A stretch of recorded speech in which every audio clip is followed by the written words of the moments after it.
Hi, today I wanted to talk a little bit about refinancing and whether it makes sense to do so. Now, obviously, if the rate is lower than what you originally got, that makes a lot of sense, and therefore it's a pretty much a no-brainer.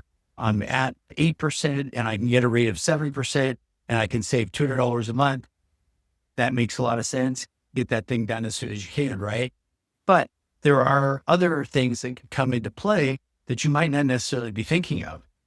Perhaps at the time you got the loan, your credit score was lower and you've been working on your credit and now your credit score is much higher. Maybe you were in the low to mid 600s and now you're in the mid to upper 700s. Well, that kind of a difference in credit score could make a difference in the rate that you could potentially get today. So it might be worth exploring or at least checking into to see if you could do better than what you currently have, because it not only could impact your rate as far as the interest rate, but it could also impact your monthly mortgage insurance if you have a conventional loan, because that's also tied to what your credit score was and how much you put down, et cetera. Another reason why it might make sense is maybe you are in need of pulling out some of your equity. In other words, you have quite a bit of equity built up and you have either college expenses or you want to do some home improvements where you have some debt consolidation you want to do. Those are all things that we can look at possibly doing in cash out refinance.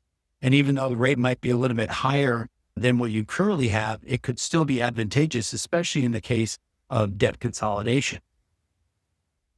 Or maybe you have a situation where you are in an FHA loan when you took out the loan originally, when you bought the home, and you've built up and you have now over 20% equity, but you're still paying that monthly mortgage insurance to FHA of $200 a month, for example. So we might be able to put you into a conventional loan, remove that, because on FHA, that's the only way to get rid of the mortgage insurance is through a refinance. You can't just call in and request that it be removed. So if any of these situations describe you or someone you know, please feel free to reach out, give us a call, text us, email us. We're always here to answer your questions.